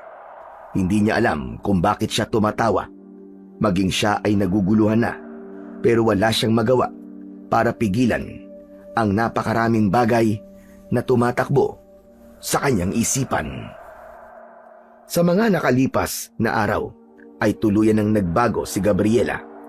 Madalas siyang makita ng kanyang mga kasamaan na nakaupo lang sa isang sulok habang nakatitig sa kawalan. Minsan ay bumubulong siya na para bang may kausap kahit wala naman. May mga pagkakataon na bigla siyang tatawa ng walang dahilan at ilang sandali lang ay iiyak ng malakas. May mga pagkakataon din na bigla na lamang siyang mananakit. Dahil doon ay wala nang nagawa ang mga kasama niya, kundi muli siyang itali upang hindi na siya makapanakit sa iba. Hanggang isang umaga, lumapit si Umpong sa nakataling si Gabriela. "Commander, makinig ka. Papakawalan kita, pero mangako ka sa akin na wala kang gagawing hindi maganda." Oo. Pangako. Wala akong gagawin na hindi mo magugustuhan. Saka, may pupuntahan din tayo. Talaga? Saan tayo pupunta? Sa pamilya mo. Dadaling kita sa kanila. Totoo ba yan, Ompong? Totoo ba yan? Oo, Commander. Kaya dapat sumunod ka sa akin. Kaya mo bang mangako? Pangako, susundin kita. Basta dalhin mo ako kay nanay at tatay at sa kapatid ko. Naniwala si Gabriela sa sinabi ni Umpong, kaya hindi siya nagwala nang pakawalan siya nito. Dalawa silang bumaba ng bundok. Pagdating sa ibaba, ay isang lumang kotse ang naghihintay sa kanila. Sumakay sila roon at agad yung pinaandar ng driver. Tahimik lang si Gabriela. Wala pa rin siya sa kanyang sarili. Nakangiti siya habang nakatingin sa dinadaanan nila na parabang isa siyang bata. Makalipas ang ilang oras ay nakatulog si Gabriela sa gitna ng biyahe. Nang gisingin siya ni Umpong ay nakahinto na ang kotse. Nandito na ba tayo? Nasaan sila? Nasaan sila, nanay? Nasa loob sila, Commander. Loob ng ano? Ng bahay na nasa harapan natin. Talaga? Kung ganun, pumasok na tayo. Hindi na ako makapaghintay na makita at makasama ulit ang pamilya ko. Naunang bumaba ng sasakyan si Umpong. Inalalayan nito si Gabriela sa pagbaba at pumasok sila sa bahay sa kanilang harapan. Nagtaka si Gabriela nang may mga nurse na sumalubong sa kanila. Ito na po si Gabriela. Kayo na po muna ang bahala sa kanya. Gawin niyo po ang lahat para gumaling siya at bumalik ang kanyang katinoan. Ompong, akala ko ba dadalhin mo ako sa pamilya ko? Hindi naman sila nanay itong mga to ha. Nasaan ba talaga tayo? Ano ba lugar to? Commander, patawarin mo ako kung nagsinungaling ako sa'yo. Itong lugar na to ay isang mental hospital. Dito ka muna habang hindi ka pa magaling. Ano ba sinasabi mo? Magaling? Wala naman akong sakit ha. Bakit mo ako dinala dito? Sorry talaga, Commander. Pero para rin sa ito, hindi na kasi namin kayang makita ka na nasa ganyang kalagayan. Huwag kang mag-alala. Dahil hihintayin naming lahat ang pagbabalik mo. Ipagdadasal namin ang mabilis mong paggaling. Umiiyak na tumalikod si Umpong at naglakad papunta sa pinto. Hahabulin sana ito ni Gabriela, pero mabilis siyang hinawakan ng mga nurse sa kanyang magkabila ang braso. Nagwala si Gabriela. Ano ba? Pakawalan niyo ako! Hindi ako baliw para dalhin niyo ako rito! Ompong! Bumalik ka rito! Huwag mo akong iwanan!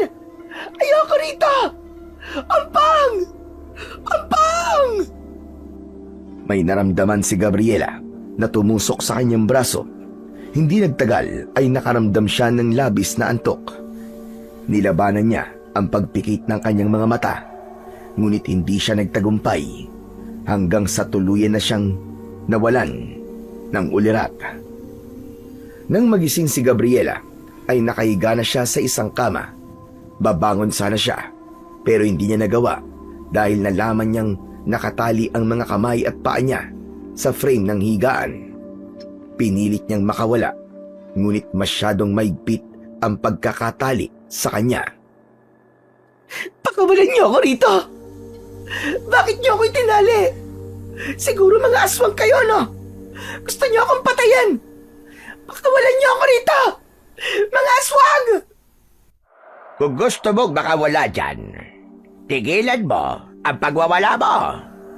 Kailangan mong ipakita sa mga nurse dito na karapat-dapat kang maging malaya, kagaya ko. Isang matandang lalaki ang nakita ni Gabriela na nakaupo sa kabilang kama. Puro puti na ang buhok nito at may katamtaman itong pangangatawan. Napansin niya na parehas sila ng suot. Puting damit na may mahabang manggas at puti rin ang kanilang pang-ibaba. Sino ka? Ikaw ba ang pinuno ng mga aswang? Nakakaaliw ka naman. Hindi ako aswang. Ako si Ambo. Pero pwede mo akong tawaging Lolo Ambo kung gusto mo.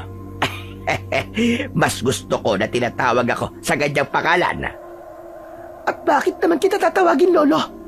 Apo mo ba ako? Nakakatuwa ka talaga, Ineng. Nalaman ko sa mga nurse na Gabriela ang pangalan mo. Bukod doon, ay wala na akong alam tungkol sa'yo. Alam mo ba, magaan ang loob ko sa'yo, kaya gusto kitang makilala. Ano ang kwento ng buhay mo? Wala akong interes na makilala ka. Pakawalan niyo ako rito. Hindi ako baliw. Gusto ko nang umuwi. Ampong, nasan ka na ba? Pakawalan mo ako dito. Ampong! Kahit na anong pagsisigaw pa ang gawin mo ay walang tutulong sa'yo. Saka hindi ka ba nahihiya sa mga kasama natin sa kwarto? Tignan mo. Lahat sila ay gusto lang matulog. Pero hindi sila makatulog. Dahil napakaingay mo. Tumingin si Gabriela sa kabuuan ng malaking silid na kinaroroonan niya. Doon niya lang napagtanto na bukod kay Lolo Ambo ay may mga kasama pa sila roon na nakahiga sa kama. Nakaramdam siya ng hiya, kaya tumahimik na lamang siya. Ngunit hindi huminto si Gabriela sa pagbulong ng kung ano-ano na para bang mayroon siyang kinakausap na tanging siya lamang ang nakakakita. Sa umpisa ay hindi matanggap ni Gabriela na nasa isang mental hospital siya. Madalas siyang nagwawala at hindi iniinom ang kanyang mga gamot. Mas nais ni Gabriela ang palaging mag-isa, ngunit palagi namang lumalapit sa kanya si Lolo Ambo para makipag-usap. Kapag ganun, ay umiiwas siya sa matandang lalaki. Para kay Gabriela, mas ligtas kung mag-isa siya. Hanggang isang gabi, habang natutulog si Gabriela, ay napanaginipan niya ang kanyang buong pamilya na pinapatay ng mga aswang.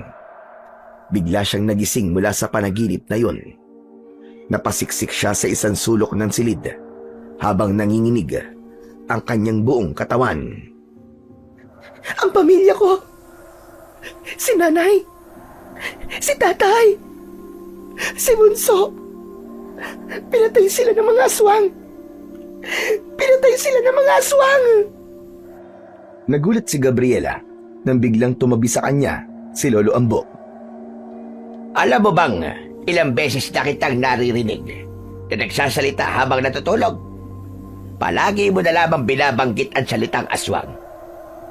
Ano ba ang nangyari sa'yo sa labas? Ang pamilya ko. Pinatay sila ng aswang.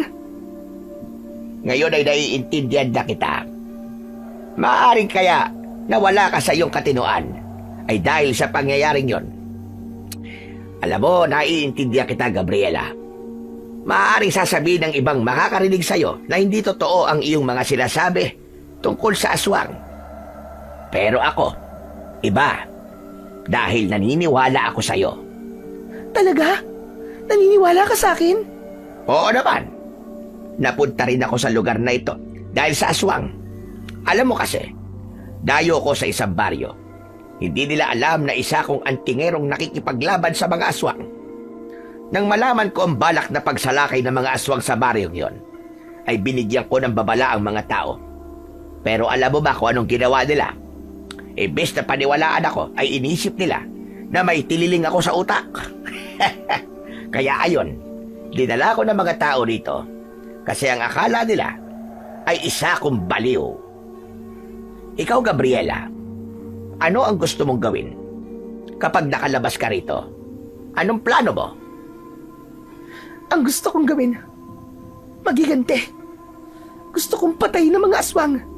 Gusto ko silang ubusing lahat. Papatayin ko silang lahat. Makinig ka, Gabriela. Gusto ko, simula sa gabing ito, ay huwag mong aalisin ang bagay na yan sa utak mo. Palagi mong isipin na gusto mong ipaghiganti ang iyong pamilya sa mga aswang. Yan ang gawing mong motibasyon para makalabas ka sa lugar na ito. Pwede ba ako makalabas dito? Oo naman. Hindi tayo habang buhay na nandito. Kailangan mong magpagaling, Gabriela. kailangan mong patunayan sa mga doktor na magaling ka na. At kapag nagawa mo yon, palalabasin ka na nila dito. At alam mo naman siguro ang mangyayari kapag nakalabas ka na, hindi ba? May paghihiganti ko na ang pamilya ko. Tama! Ganun na nga. Kaya gawin mo ang lahat para ikaw ay gumaling. Sundin mo ang lahat ng mga sinasabi sa iyo ng mga nurse at inumin mo ang mga gamot mo nang sa ganun ay madali kang gagaling at makakaalis ka na sa lugar na ito. Sa kauna-unahang pagkakataon, simula nang dumating sa mental hospital si Gabriela, ay naramdaman niya ang kabutihan sa puso ni Lolo Ambo. Pakiramdam niya ay matagal niya na itong kakilala. At dahil sa mga sinabi nito, ay nagkaroon ng konting liwanag ang kanyang pag-iisip. Nangako siya sa kanyang sarili na gagawin niya ang lahat para gumaling na siya upang makalabas na siya sa lugar na yon.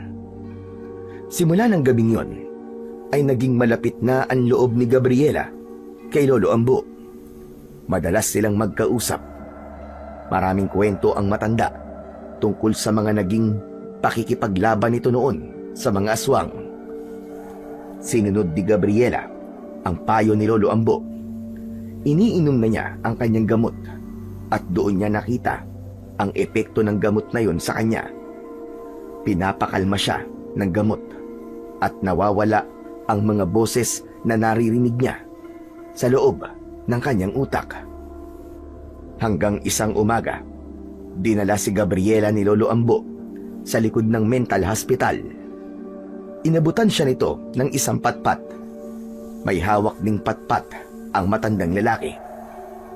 Ano pong gagawin natin dito? Saka, bakit ho tayo may hawak na patpat, Lolo Ambo? Dahil magsasanay tayong dalawa rito. Ho? Magsasanay para saan? Sa pakikipaglaban sa mga aswang. Sasanayin kita, Gabriela, upang kapag nakalabas ka na rito, ay handa ka ng harapin ng mga aswang na pumatay sa iyong pamilya para may paghiganti mo na sila. Akala ko naman ay kung ano nang gagawin natin. Pero, pumapayag po ako sa gusto niyong gawin natin. Alam ko pong may kakayahan kayong sanayin ako sa tamang paraan sa pakikipaglaban sa mga aswang. Mabuti naman kung ganon. Kaya simula sa araw na ito, sa ganitong oras ay magtutungo tayo rito para magsanay. Naiintindihan mo ba, Gabriela? Naiintindihan ko po, Lolo Ambo. Simula noon ay araw-araw ng palihim na nagsasanay sina Gabriela at Lolo Ambo. Sa una ay nahirapan si Gabriela sa mga teknik na itinuro sa kanya ng matanda. Ngunit dahil sa determinado siyang maging mahusay sa pakikipaglaban, ay nakuha rin niya ang mga yon. Lumipas ang mga araw, ay mas naging mahusay si Gabriela sa pakikipaglaban. Natuto siyang magbantay ng tamang tiyempo sa pag-atake at natuto rin siyang umilag at dumipensa. Kasabay ng pagsasanay ay unti-unting nagbalik ang kanyang katinuan. Malinaw na niyang naaalala ang lahat. Alam na niya na sa paglabas niya sa mental hospital ay hindi lang ang mga aswang ang kailangan niyang harapin, kundi maging ang taong punot dulo ng lahat ng sakit na kanyang nararanasan. Walang iba kung hindi ang ganit at makasarili na si Mayor Saldi. Makalipas ang ilang buwan ay dumating na ang schedule para sa psychiatric interview ni Gabriela upang malaman kung handa na ba siyang lumabas ng mental hospital. Kinakabahan siya, ngunit kinumbinsi niya ang kanyang sarili na sa pagkakataon na yon ay mapapatunayan niya sa doktor na magaling na siya. Isang lalaking doktor ang nasa harapan ni Gabriela. Magandang umaga, Gabriela. Ngayon gagawin na natin ang huling pagsusuri upang makita kung handa ka na ba lumabas. Kumusta ang pakiramdam mo? Komportable ka ba? Opo, komportable po ako, Doktor.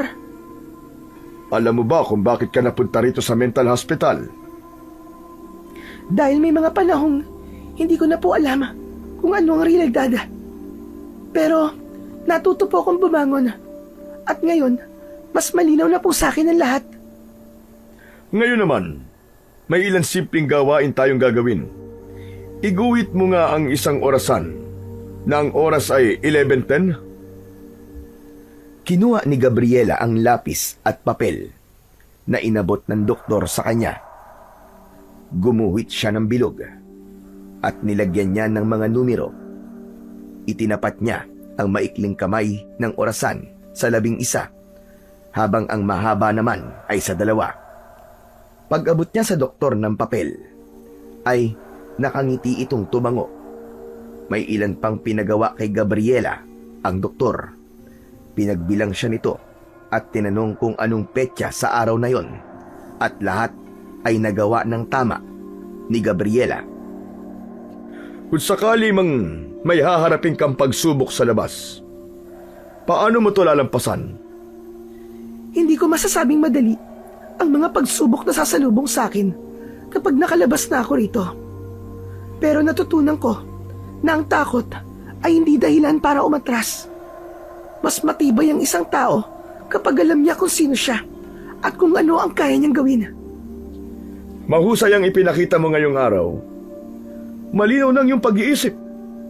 Maayos ang iyong pagsagot at wala na akong nakikitang senyales ng pagkabalisa o pagkalito. Binabati kita, Gabriela. Aasikasuhin ko na kagad ang iyong papeles para makalabas ka na. Maaaring abutin lang ito ng 1 o 2 araw. Maraming salamat po, Doktor. Maraming salamat po sa dedikasyon niyo para po gumaling ako. Hindi lang dahil sa amin kaya magaling ka na. Malaki ang naging papel mo, Gabriela. Ang lakas ng loob at determinasyon mong bumangon. Yan ang tunay na gamot at nagpagaling sa'yo. Napayuko si Gabriela at napaluha siya. Sa unang pagkakataon, matapos ang matagal na panahon, ay naramdaman niya ang liwanag na matagal niya nang hindi nakita.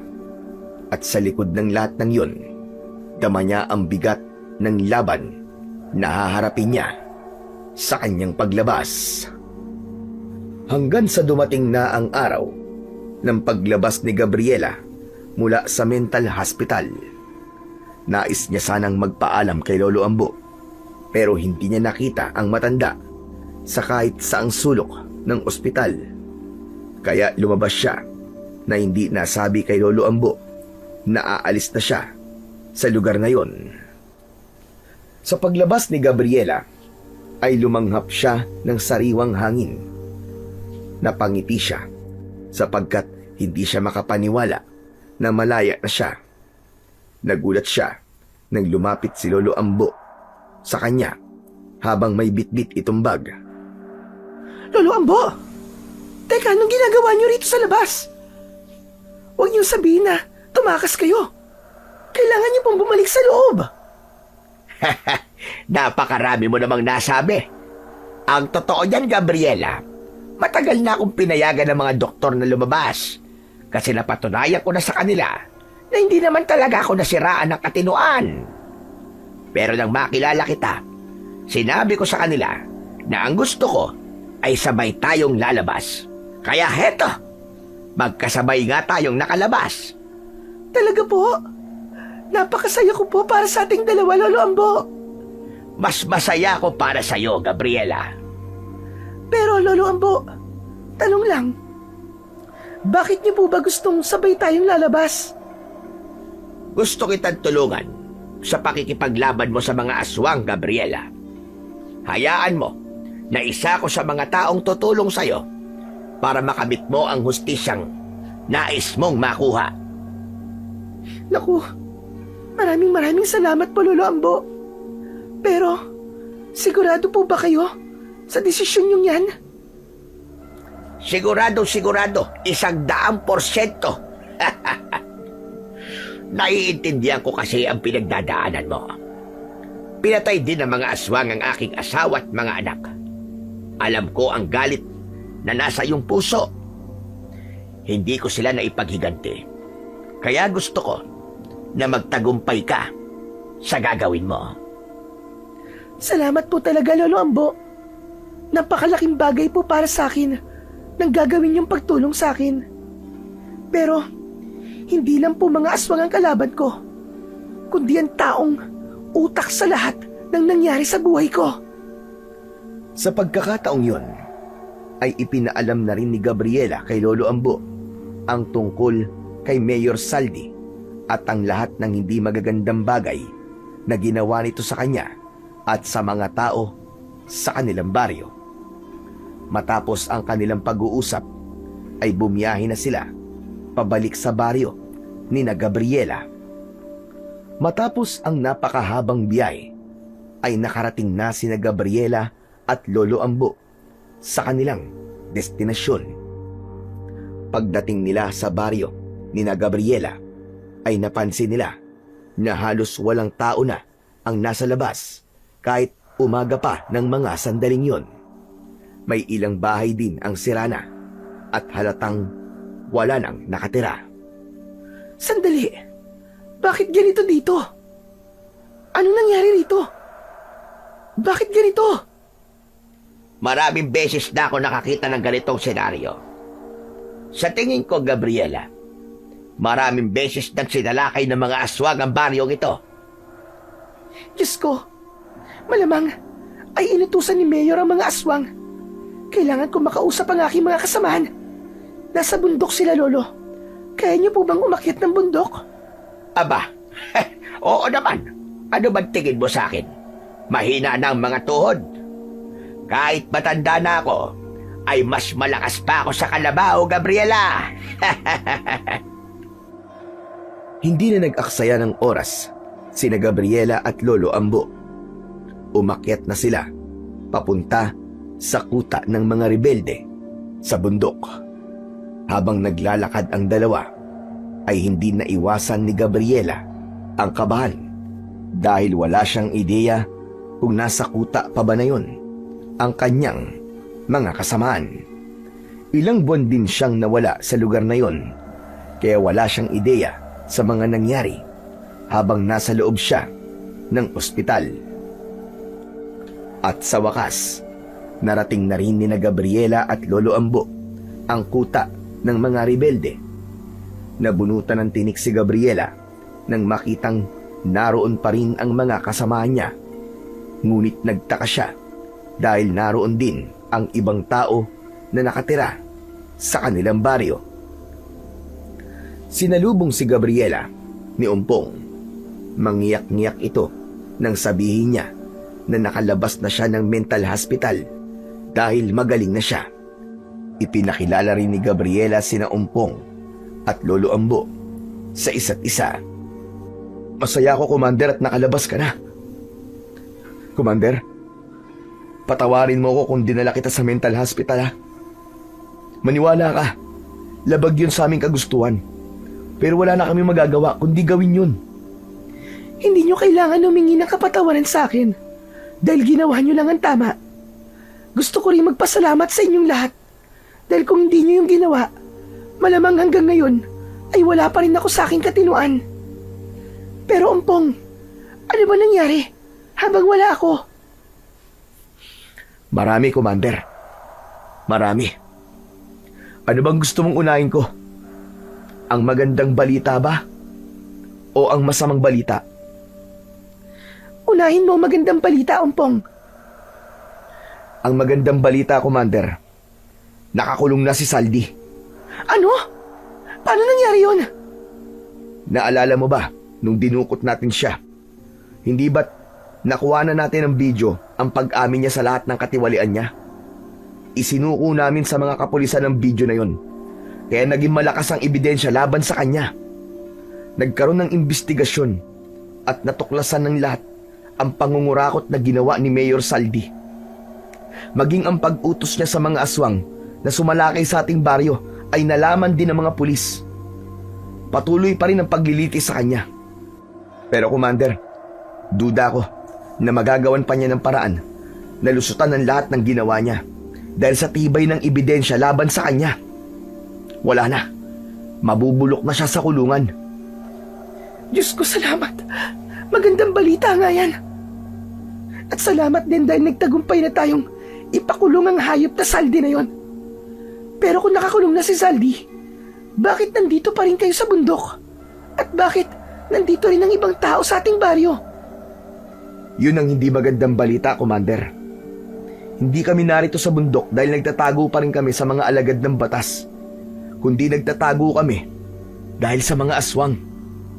Kahit nakakulong na si Saldi, ay patuloy pa rin ng mga aswang sa pagsalakay sa baryo. Marami na ang mga namatay, Commander. Kahit na mga sundalo at kapulisan ay walang magawa. Yung mga taong kasama natin dito sa kuta ay sila ang may tiwala sa atin. Pero may ilan na wala pa rin tiwala sa grupo natin at rebelde pa rin ang tingin sa atin. Kaya nananatili sila sa kapatagan. Sila ang mga nagiging biktima ng gabi-gabing pagsalakay ng mga aswang. Inilabutan si Gabriela sa mga sinabi ni Umpong. Hindi niya magawang maging masaya kahit pa nakakulong na si Mayor Saldi dahil patuloy pa rin ang resulta ng kasamaan nito. Pero Commander, mabuti na lang talaga't nakabalik na kayo rito. Sa totoo lang po, hindi kasi namin alam ang gagawin eh. Wala, litong-lito na kami. Alam mong, ikaw lang naman ang utak namin eh. Ikaw ang nagdidesisyon kung ano ang dapat nating gawin. Huwag kayong mag-alala, Umpong. Ngayon nandito na ako, ay tatapusin na natin ang pagsalakay ng mga aswang sa ating baryo. Isa pa, kasama natin si Lolo Ambo. Isa siyang antingero na mahusay makipaglaban sa mga aswang. Sumama siya rito para tulungan tayo. Natitiyak ko ang tagumpay natin, kaya huwag ka mag-alala. Umasa kayo na gagawin ko ang lahat ng nalalaman ko para tulungan kayo para puksain na ang mga aswang na puminsala sa inyo. Inasahan ni Gabriela na sa pagbalik niya sa lugar na yon ay problema kagad ang sasalubong sa kanya. Ngunit hindi niya akalain na ganong kalaki ang problemang kailangan nilang harapin. Ganun pa man, malakas ang paniniwala niya na magtatagumpay sila sa kanilang gustong mangyari dahil nasa panig sila ng kabutihan. Agad na sinanay ni na Gabriela at Lolo Ambo ang mga kasamaan ni Gabriela sa tamang paraan sa pakikipaglaban sa mga aswang. Siniguro nila na bawat isa sa kanila ay may kaalaman sa pagharap sa mga aswang upang maging malaki ang tsansang manalo sila sa digmaan na kanilang kakaharapin. Isang gabi, matapos ang pagsasanay, ay lumapit si Umpong kay Gabriela. Dala nito ang itak ni Gabriela na simula pa lang nung unang nabuo ang kanilang grupo ay gamit na niya. Commander, magandang gabi. Ang lamig, no? Commander, ito pala ang paborito mong itak. Tinago ko yan. Palagi kong hinahasa yan upang masigurong hindi mawawala ang talim niyan at hindi kakalawangin. Salamat, Umpong. Salamat sa'yo dahil iningatan mo to. Ang itak na ito, ang kasama ko, simula nang buuin natin ang ating samahan. Naniniwala ako na ang itak din na to, ang kasama ko, sa pagtapos natin sa mga aswang. Sa gitna ng pag-uusap ng dalawa, ay lumapit sa kanila ang matanda na si Lolo Ambo. Hinubad nito ang nakasabit na medalyon sa liig nito. Magandang gabi sa inyong dalawa. Hindi lang si Umpong ang may ibibigay sa iyo, Gabriela. Maging ako ay may ibibigay din. Simula sa gabing ito, ikaw na ang magiging bagong tagapangalaga ng mahiwagang medalyon na ito. Alam mo ba, binata pa lang ako ay suot-suot ko na yan palagi.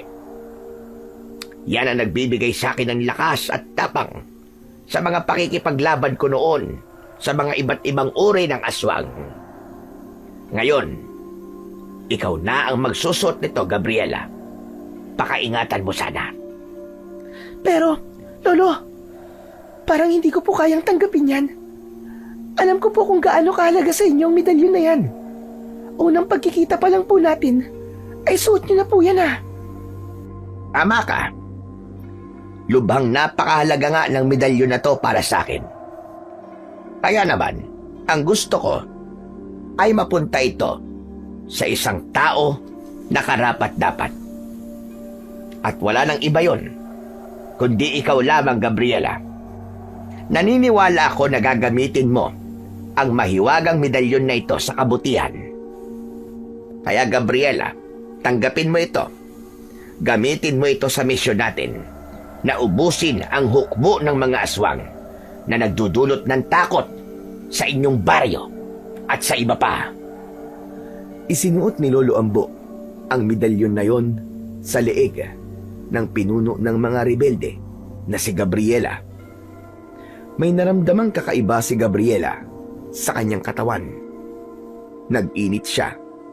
Pakiramdam niya ay may kung anong enerhiya ang bigla na lamang bumalot sa kanyang buong katawan hanggang sa bawat himaymay ng kanyang laman. Maraming salamat po sa tiwalang ibinigay niyo sa akin, Lolo Ambo. Nangangako po ako. Gagawin ko po ang lahat para hindi kayo mabigo sa tiwala po na ibinigay niyo sa akin. Walang anuman, Gabriela. Noon pa man, simula nung unang kita ko pa lamang sa'yo, alam ko na kagad na ikaw ang magiging susunod na tagapangalaga ng mahiwagang medalyon na yan. Oo nga pala. Kailan tayo makikipaglaban sa mga aswang? Anong plano? Sa tingin ko kasi, handang-handa na tayo. Buti po tayo tanong nyo. Bukas po ng gabi, hindi na dapat natin patagalin pa ang paghihirap ng ating baryo dahil sa mga aswang na yon. Mabuti. Sige o, kung ganun sasabihan ko na mga kasama natin na maganda para sa pakikipaglaban natin sa mga aswang. Sige, Ompong. Gawin mo. Maraming salamat. Matapos yun, ay mabilis na umalis si Ompong. Si Lolo Ambo na lamang ang naiwan na kasama ni Gabriela. Lolo Ompong, gusto ko po magpasalamat ulit sa lahat ng tulong niyo po sa akin at pagtsatsaga. Mula sa mental hospital hanggang dito. Napakarami niyo na pong nagawa para sa akin. Hindi ko na po alam kung paano po ako makakaganti sa lahat ng kabutihan niyo sa akin. Bakit? Sinasabi ko ba sa'yo na humihingi ako ng kapalit sa mga tulong ko sa'yo? Naniningil ba ako? Aba, Gabriela, hindi naman ako naniningil. Hindi mo kailangan gumanti sa akin. Sapat na sa akin na makitang magtagumpay tayo sa ating layunin sa lugar na ito. Gaya na sinabi ko sa iyo noon, naiintindihan ko ang iyong pinagdadaanan. Gusto ko na mapalaya niyo ang inyong baryo mula sa mga aswang. Doon pa lang ay magiging masaya na ako at parang nakapaghiganti na rin ako sa kanila. Huwag kayo mag-alala, Lolo Ambo. Naniniwala ko na magiging matagumpay tayo sa ating misyon. Lalo na ngayon, nakasama ka namin sa aming puwersa. Hindi nyo lang po alam, ngunit malaking tulong po ang magagawa nyo para sa pakikipaglaban natin sa mga aswang. Ngumiti si Lolo Ambo kay Gabriela. Gumanti naman ng ngiti si Gabriela sa matanda. Napagtanto niya na lahat pala ng bagay na nangyayari sa buhay ng tao ay talagang may dahilan. Masakit man, pero naisip niya na kailangang mangyari ang pagkamatay ng buo niyang pamilya upang makilala nila si Lolo Ambo. Naunawaan na niya na ang lahat ng hindi magagandang nangyari ay daan upang tuluyan ng mabigyan ng tuldok ang kasamaan na nangyayari sa kanilang baryo. Kinabukasan, pagsapit ng gabi, ay tinipon ng lahat ni Gabriela ang kanyang mga kasamaan sa grupo dahil bababa na sila sa bundok para makipaglaban sa mga pesteng aswang. Tumayo siya sa unahan ng lahat. Mga kasama, matagal ng panahon na tayo ay nagtatago. Nagkukubli sa bundok na ito. Palipat-lipat ng tirahan. Laging gutom at walang maayos na tulog at palaging nag-aalala. Ngunit sa gabing ito ay ipapakita na natin sa lahat na tayo ay kakampi at hindi isang kalaban ng lipunan. Natapos na ang problema natin kay Zaldi. Naipakulong na natin siya. Nalaman na ng taong bayan ang kanyang pangungurakot at kasamaan. Nagtagumpay tayo laban sa kanya. Pero mga kasama, sa pagkakataong ito, ay mga aswang naman ang ating kalaban. Hindi na tayo pwedeng manahimik. Huwag na tayong matakot. Kung hindi tayo kikilos, tayo naman ang susunod na mawawala. Hindi lang para sa atin ang laban na to, mga kasama. Para ito sa lahat ng inosenteng tao na nasa ating baryo na ngayon ay maaaring maging susunod na biktima ng mga hayop na aswang na yon. Ngayong gabi, tayo ang magtatanggol sa mga walang kalaban-laban. Huwag nating hayaang manatiling alipin ng takot ang ating mga kababayan. Mga kasama, gawin nating sandata ang ating galit at gawin nating lakas ang ating pagkakaisa. Pagkatapos ng sinabing yun ng pinuno nila, kinilabutan ng lahat. Nabalot ng sigaw ang bundok mula sa mga taong handa nang makipaglaban at makipagpatayan sa mga aswang. Sabay-sabay na nagtaas ng kamao ang mga kasama ni Gabriela at paulit-ulit na sumigaw para sa kanilang tagumpay.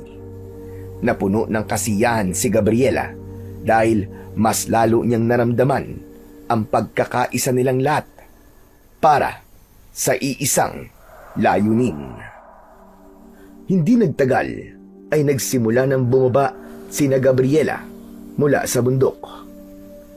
Pagdating nila sa baryo ay nagimbal silang lahat dahil naroon na ang mga aswang. Wari naghihintay sa kanila. Sumalakay na ang mga yon sa mga taong takot na takot at hindi alam ang gagawin. Ang iba ay mga nakahandusay na sa lupa. Nagkalat ang dugo sa buong paligid. Umalingasaw ang malansa na amoy ng dugo at nagkalat pa ang ibang mga lamang loob sa lupa. Mga hayop kayong mga aswang kayo! Mga kasama, humanda tayong lahat. Ipakita natin sa mga aswang na to ang ating lakas at pagkakaisa. Uubusin natin silang lahat. Wala tayong ititirang buhay.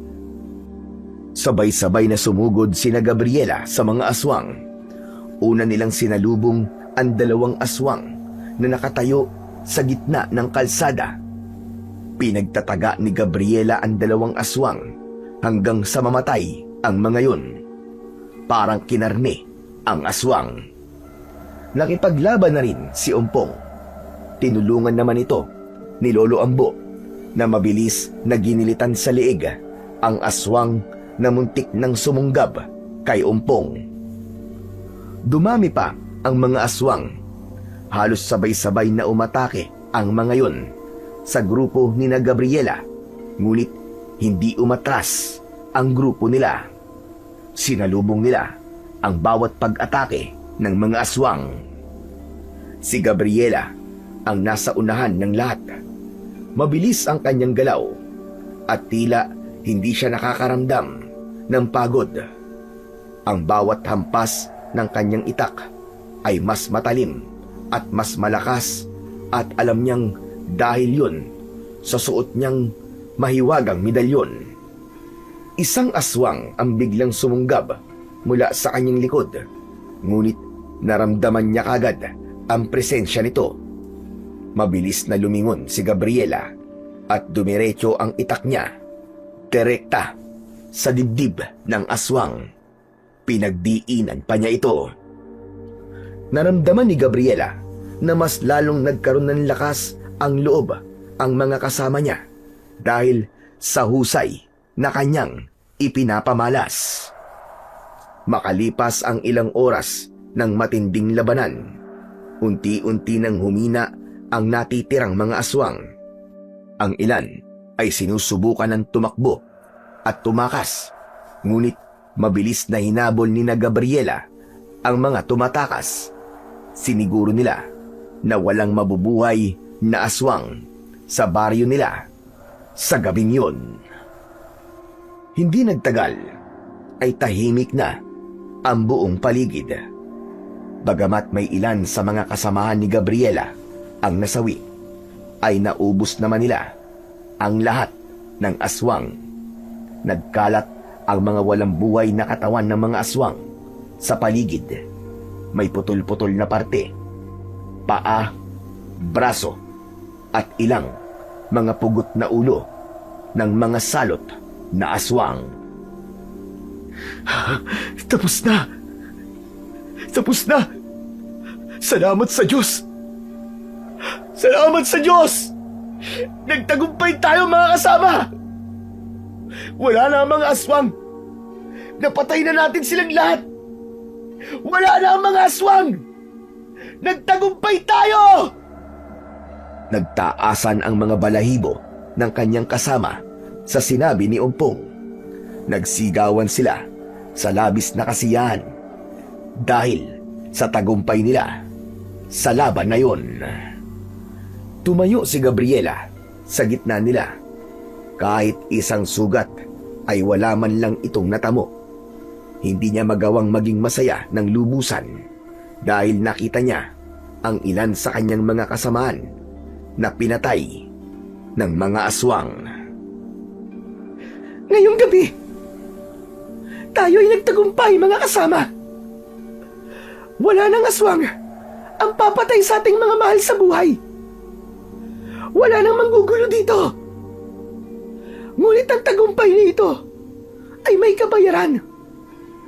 Narito sa ating paligid ang mga buhay na inalay ng ating mga kasama.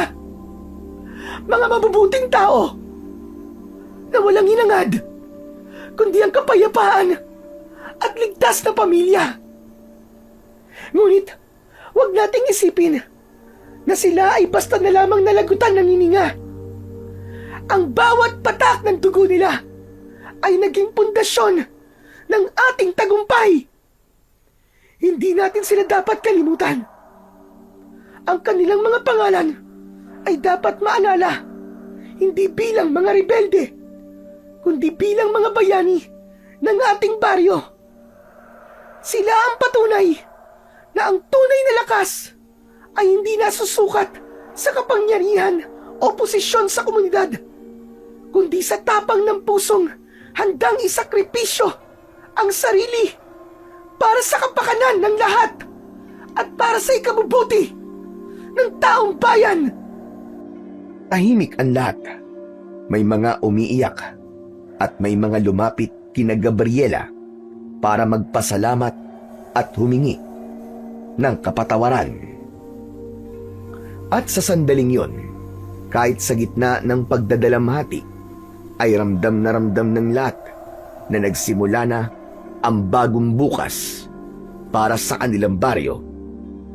Isang mas magandang bukas dahil wala na ang ganid na mayor na nagpapahirap at nangungurakot sa kaban ng bayan, at ang mga aswang na nagdulot noon ng takot at kamatayan sa kanilang lugar. Magkaibang pagkatao, magkaibang anyo, ngunit iisa ng hangarin at pinagmulan. Parehong muka ng demonyo na nagkukubli sa mabuting hangarin. Matapos ang pangyayaring yun, ay tuluyan ng bumalik ang katahimikan sa baryo ni na Gabriela. Hindi na rin nila kinailangang magtago dahil nakita ng lahat kung paano sila makipaglaban sa mga aswang. Hindi na rebelde o kalaban ang tingin ng mga tao sa kanila, kundi mga bayani ng bayan. Ngunit sa kabila ng lahat, hindi pa rin matahimik ang kalooban ni Gabriela. Alam niya na kailangan niyang makaharap ang taong punot dulo ng lahat. Kaya naman, dinalaw niya sa kulungan si Mayor Saldi.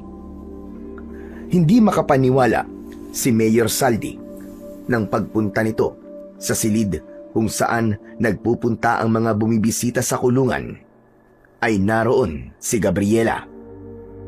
Akala mo siguro ay panalo ka na, Gabriela. Hayop ka. Huwag ka masyado magpakampante. Kahit nandito ako, marami pa rin akong alagad sa labas. At kapag nakalabas ako rito, ikaw ang una kong papatayin. Tandaan mo yan. Wala ka ng tauhan, Saldi. Huwag mo nang lukuhin ang sarili mo. Dahil kung meron man, sana'y wala ka na rito ngayon sa kulungan. Wala ka ng kapangyarihan. Tanggapin mo na lang na hindi ka na kinakatakutan ng mga tao. Alam mo ba kung ano na lang ang meron ka? Yang yabang mo. Hindi mo alam. Marami pa rin taong bulag at naniniwalang inosente ako. Sila ang gagawa ng paraan para makalaya ko. Sige lang, ipagpatuloy mo ang ilusyon mo na may bulag pa rin na maniniwala sa pamumuno mo. Alam na nila ang tunay na anyo mo. Gising na sila. Mag-isa ka na lang. At alam mo kung anong kaibahan natin, Saldi?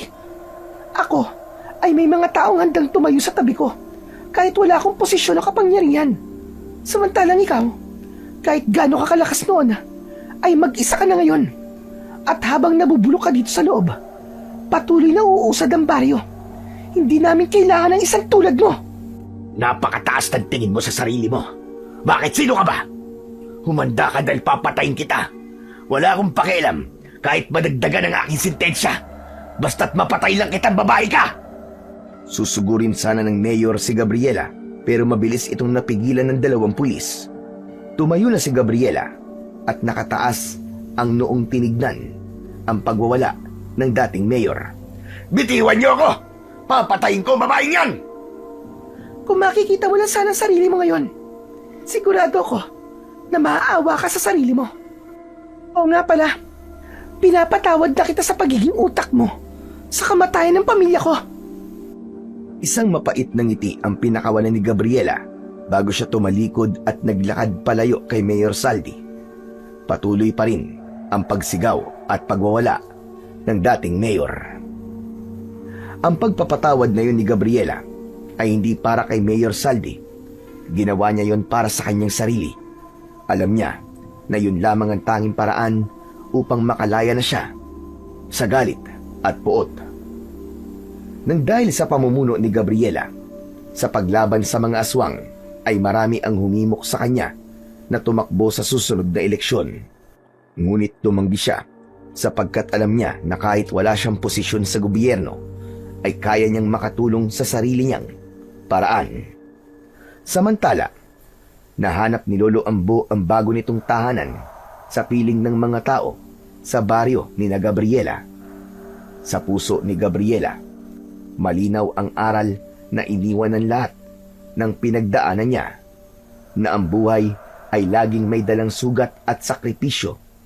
Ngunit sa kabila ng lahat, ay natuto siyang bumangon at lumaban para sa kabutihan at katarungan.